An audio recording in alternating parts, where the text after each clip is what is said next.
ಪರೀಕ್ಷಾರ್ಥಿಗಳ ತಪಾಸಣೆಗೆ ವಿದ್ಯಾರ್ಥಿಗಳನ್ನ ಬಳಕೆ ಮಾಡಿಕೊಂಡಿರೋದು ಈಗ ಬೆಳಕಿಗೆ ಬರ್ತಾ ಇದೆ. ಸ್ಪರ್ಧಾತ್ಮಕ ಪರೀಕ್ಷಾ ಕೇಂದ್ರದಲ್ಲಿ ವಿದ್ಯಾರ್ಥಿಗಳಿಂದ ತಪಾಸಣೆ. ಮಂಗಳೂರಿನಲ್ಲಿ ಕರ್ನಾಟಕ ಲೋಕಸೇವಾ ಆಯೋಗದ ಪರೀಕ್ಷೆಯಲ್ಲಿ ನಡೆದಂತಹ ವ್ಯವಸ್ಥೆ ಇದು. ಕೆಲ ದಿನಗಳ ಹಿಂದೆಯಷ್ಟೇ ಕಲಬುರಗಿಯಲ್ಲಿ ನಡೆದಂತಹ ಪರೀಕ್ಷೆಯಲ್ಲಿ ಅಕ್ರಮ ಆಗಿತ್ತು. ಆ ಅಕ್ರಮ ನಡೆದ ಮೇಲಾದರೂ ಕೂಡ ಅಧಿಕಾರಿಗಳು ಎಚ್ಚೆತ್ತುಕೊಳ್ಬೇಕಿತ್ತು. ಆದರೆ ಕೆಪಿಎಸ್ಸಿ ಅಧಿಕಾರಿಗಳು ಎಚ್ಚೆತ್ತುಕೊಂಡಂತೆ ಕಂಡು ಬರ್ತಾ ಇಲ್ಲ.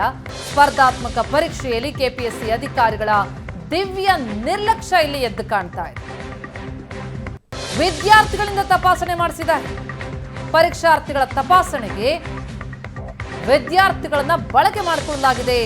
ಮಂಗಳೂರಿನ ನಡೆದಂತಹ ಕರ್ನಾಟಕ ಲೋಕಸೇವಾ ಆಯೋಗದ ಪರೀಕ್ಷೆಯಲ್ಲಿ ಸರ್ಕಾರಿ ಪರೀಕ್ಷೆಗೆ ವಿದ್ಯಾರ್ಥಿಗಳನ್ನ ತಪಾಸಣೆಗೆ ಬಳಸಿಕೊಂಡು ಬೇಜವಾಬ್ದಾರಿ ತೋರಿದ್ದಾರೆ. ಲೆಕ್ಕ ಪರಿಶೋಧನೆ ಹಾಗೂ ಲೆಕ್ಕಪತ್ರ ಇಲಾಖೆಯ ಸಹಾಯಕರ ಹುದ್ದೆಗೆ ನಡೀತಾ ಇದ್ದ ಪರೀಕ್ಷೆ, ಮಂಗಳೂರಿನ ಬಲ್ಮಠ ಸರ್ಕಾರಿ ಕಾಲೇಜಿನಲ್ಲಿ ನಡೀತಾ ಇರುವಂತಹ ಪರೀಕ್ಷೆ.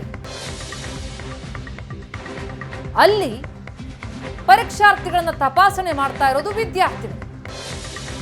ದೃಶ್ಯಗಳನ್ನು ನೋಡ್ತಾ ಇದ್ದೀವಿ. ಹೀಗಾಗಿ ಸರಿಯಾಗಿ ತಪಾಸಣೆಯೇ ಆಗದೆ ಪರೀಕ್ಷಾ ಕೇಂದ್ರವನ್ನು ಅಭ್ಯರ್ಥಿಗಳು ಪ್ರವೇಶಿಸ್ತಾ ಇದ್ದಾರೆ. ವಿದ್ಯಾರ್ಥಿಗಳನ್ನ ಬಳಸಿಕೊಂಡು ಕಾಟಾಚಾರದ ತಪಾಸಣೆ ನಡೆಸ್ತಾ ಇದ್ದಾರೆ ಅಧಿಕಾರಿಗಳು. ಪರೀಕ್ಷಾ ಕೇಂದ್ರದ ಪ್ರವೇಶ ದ್ವಾರದಲ್ಲಿ 7-8 ವಿದ್ಯಾರ್ಥಿಗಳಿದ್ದಾರೆ. ಅವರೇ ತಪಾಸಣೆ ಮಾಡ್ತಾ ಇದ್ದಾರೆ. ಭದ್ರತೆ ಬಗ್ಗೆ ಅರಿವೇ ಇಲ್ಲದಂತಹ ಮಕ್ಕಳನ್ನ, ವಿದ್ಯಾರ್ಥಿಗಳನ್ನ ಪರೀಕ್ಷಾ ಕೇಂದ್ರದ ಭದ್ರತೆಗೆ ನೇಮಕ ಮಾಡಿರೋದು, ತಪಾಸಣೆಗೆ ನೇಮಕ ಮಾಡಿರೋದು ಬೇಜವಾಬ್ದಾರಿಯನ್ನ ತೋರಿಸ್ತಾ ಇದೆ. ಬಯೋಮೆಟ್ರಿಕ್ ವ್ಯವಸ್ಥೆ ಕೂಡ ಇಲ್ಲದೆ ಪರೀಕ್ಷೆಯನ್ನು ನಡೆಸ್ತಾ ಇದೆ ಇಲಾಖೆ.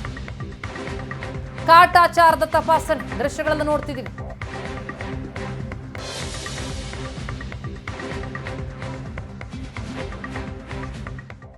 ನೀವು ಪೋಷಕರಾಗಲು ಕಾಯುತ್ತಿದ್ದೀರಾ? ಚಿಂತಿಸದಿರಿ. ಓಯಾಸಿಸ್ ಫರ್ಟಿಲಿಟಿ 90,000 ದಂಪತಿಗಳ ಜೀವನದಲ್ಲಿ ಸಂತೋಷವನ್ನು ತಂದಿದೆ. 7825893601ಗೆ ಕರೆ ಮಾಡಿ. ಅತ್ಯದ್ಭುತ ರಿಯಾಯಿತಿ ಪಡೆಯಿರಿ ಹಾಗೂ ಎಲ್ಲರಿಗೂ ಗುಡ್ ನ್ಯೂಸ್ ಕೊಡಿ. ಇವತ್ತು ರಾಜ್ಯಾದ್ಯಂತ ಕರ್ನಾಟಕ ಲೋಕಸೇವಾ ಆಯೋಗದ ಲೆಕ್ಕ ಪರಿಶೋಧಕರ ಸಹಾಯಕ ಹುದ್ದೆಗಳಿಗೆ ಒಂದಷ್ಟು ಕಡೆಗಳಲ್ಲಿ ಎಕ್ಸಾಮ್ ನಡೀತಾ ಇದೆ. ಕರ್ನಾಟಕ ಲೋಕಸೇವಾ ಆಯೋಗವು ಈ ಪರೀಕ್ಷೆಯನ್ನು ನಡೆಸ್ತಾ ಇರುವಂಥದ್ದು. ಮಂಗಳೂರಿನಲ್ಲೂ ಕೂಡ ಒಟ್ಟು 3 ಕೇಂದ್ರಗಳನ್ನು ತೆರೆಯಲಾಗಿದೆ. ನನಗಿರ್ತಕ್ಕಂಥದ್ದು ಮಂಗಳೂರಿನ ಬಲ್ಮಠದಲ್ಲಿರುವಂತಹ ಮಹಿಳಾ ಕಾಲೇಜಿನಲ್ಲಿ. ನೀವು ದೃಶ್ಯಗಳಲ್ಲೂ ಕೂಡ ಗಮನಿಸಬಹುದು. ಈ ಒಂದು ಪರೀಕ್ಷಾ ಕೇಂದ್ರದಲ್ಲಿ ವಿದ್ಯಾರ್ಥಿಗಳನ್ನು ಬಳಕೆ ಮಾಡಿಕೊಂಡು ಇಲ್ಲಿನ ತಪಾಸಣೆಯನ್ನು ನಡೆಸ್ತಾ ಇರುವಂಥದ್ದು. ಸಣ್ಣ ಸಣ್ಣ ಮಕ್ಕಳು ನಾವು ಗಮನಿಸಬಹುದು. ಒಂದಷ್ಟು ಸಣ್ಣ ಸಣ್ಣ ವಿದ್ಯಾರ್ಥಿಗಳು ಇಲ್ಲಿನ ಒಳಗಡೆ ಹೋಗ್ತಕ್ಕಂಥ ಪರೀಕ್ಷಾರ್ಥಿ ಅಭ್ಯರ್ಥಿಗಳೇನಿದ್ದಾರೆ ಅವರನ್ನು ತಪಾಸಣೆ ಮಾಡ್ತಾ ಇದ್ದಾರೆ. ಈಗಾಗಲೇ ಕರ್ನಾಟಕ ಲೋಕಸೇವಾ ಆಯೋಗ ಬಹಳಷ್ಟು ಡೈರೆಕ್ಷನ್ಸ್ಗಳನ್ನು ಕೊಟ್ಟಿದೆ.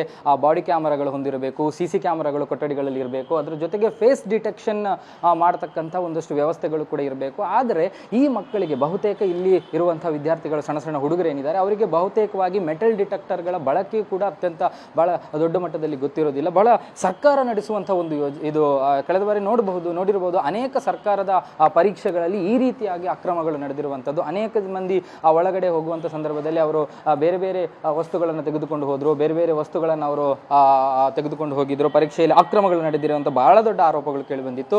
ಈ ಸಂದರ್ಭದಲ್ಲಿ ಕೆಪಿಎಸ್ಸಿ ಒಂದಷ್ಟು ಕಟ್ಟುನಿಟ್ಟಿನ ಕ್ರಮಗಳನ್ನು ಕೈಗೊಳ್ಳಬೇಕು ಅನ್ನುವಂಥ ನಿಟ್ಟಿನಲ್ಲಿ ಬಾಡಿ ಕ್ಯಾಮರಾಗಳ ಬಳಕೆ, ಫೇಸ್ ಡಿಟೆಕ್ಟರ್ಗಳನ್ನು ಬಳಕೆ ಮಾಡುವಂಥದ್ದು ಮತ್ತು ಬೇರೆ ಬೇರೆ ಕಾರ್ಯವಿಧಾನಗಳನ್ನು ತಂದಿತ್ತು. ಆದರೆ ಇದು ಯಾವುದೂ ಕೂಡ ಇಲ್ಲಿ ಜಾರಿಗೆ ಬಂದಿಲ್ಲ. ಮಂಗಳೂರಿನ ಬಲ್ಮಠದ ಮಹಿಳಾ ಪದವಿ ಪೂರ್ವ ಕಾಲೇಜ್ ಏನಿದೆ, ಈ ಕಾಲೇಜಿನಲ್ಲಿ ನಡೀತಾ ಇರುವಂಥ ಈ ಒಂದು ಪರೀಕ್ಷಾ ಕೇಂದ್ರದಲ್ಲಿ ತಪಾಸಣೆಯನ್ನು ಬಹಳ ನಿರ್ಲಕ್ಷ್ಯ ಮತ್ತು ಬೇಜವಾಬ್ದಾರಿಯನ್ನು ವಹಿಸಿರುವಂಥದ್ದನ್ನು ನೀವು ಕಾಣಬಹುದು. ಯಾಕಂದರೆ ಇದೆಲ್ಲವೂ ಕೂಡ ಒಂದು ಪೊಲೀಸ್ ಇಲಾಖೆ ಅಂಡರ್ನಲ್ಲಿ ನಡೀಬೇಕು. ಬಹುತೇಕವಾಗಿ ಪೊಲೀಸ್ ಇಲಾಖೆಗೆ ಸಂಬಂಧಪಟ್ಟವರು ಇಂತಹ ಪರೀಕ್ಷೆಗಳನ್ನು ನಡೆಸುವಂಥ ಸಂದರ್ಭಗಳಲ್ಲಿ ಅವರಿಗೆ ಇಲ್ಲಿನ ತಪಾಸಣೆಗಳಾಗಿರ್ಬೋದು, ಇಲ್ಲಿನ ಭದ್ರತೆಗಳನ್ನಾಗಿರ್ಬೋದು, ಇದೆಲ್ಲವನ್ನು ಕೂಡ ನೋಡ್ಕೊಳ್ಬೇಕು.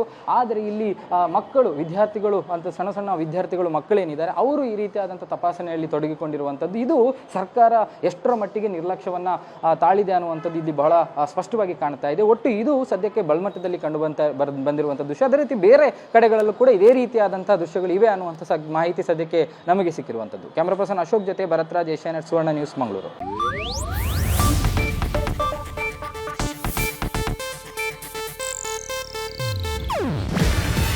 ಇದು ಏಷ್ಯಾನೆಟ್ ನ್ಯೂಸ್ ನೆಟ್ವರ್ಕ್ ಪ್ರಸ್ತುತಿ. ನೀವು ನೋಡ್ತಿದ್ದೀರಾ ಏಷ್ಯಾನೆಟ್ ಸುವರ್ಣ ನ್ಯೂಸ್.